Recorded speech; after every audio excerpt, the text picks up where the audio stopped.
at ayaw mapahiya, isinama ni Edward si Maymay para mag-ensayo ng hiwalay. Huwag ka pa nahiya.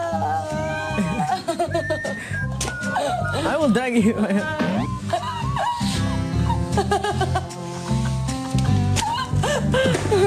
For the second time. The second time.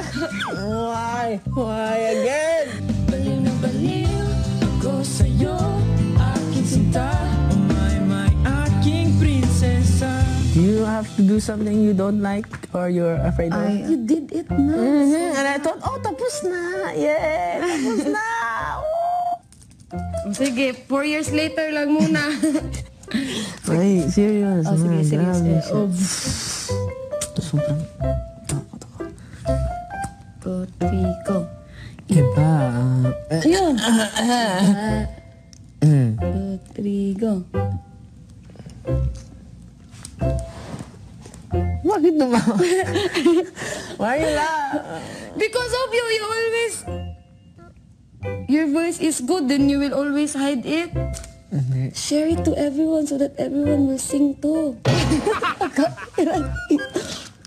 Sige.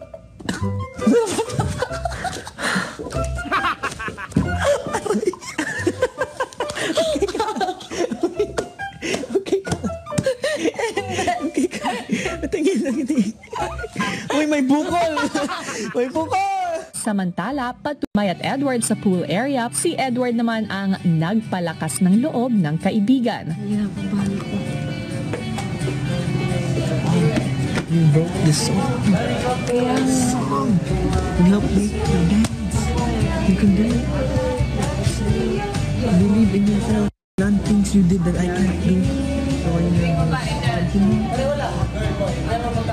Habang abala si Maymay at Edward sa kanilang paghahanda, patuloy rin ang pag-iensayo ni McCoy at Elise. dahil ikaw, sana sikay. Huwag ka nang kumanta doon, hindi nga ikaw kumakanta doon. Ano ko lang yung ano? Hindi ko kakanta. Oo. Isa pa. Iba na talaga.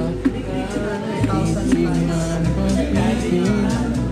Iwanan kita. Lagkit ng iyong mata. Ikaw na. Ikaw naman.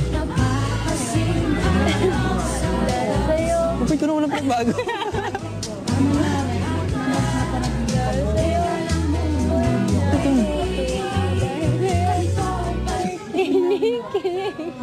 Dahil sa naging tulungan ni Maymay at Edward, mas naging magaan ang pagbalik nila sa kanilang practice.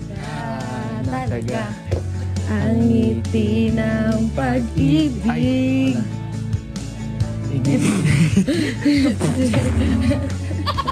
Sorry, shower lang kuya. Walang shower, call Maymay. Titing ng pag-ibig. Dadadad, ako'y umiibig.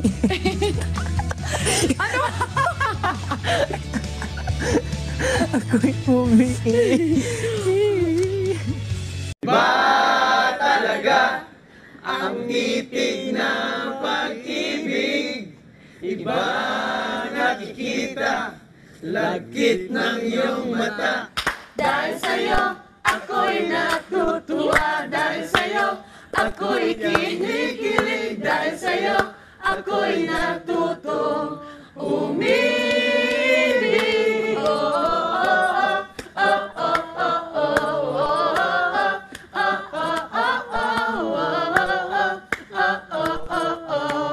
Umibig.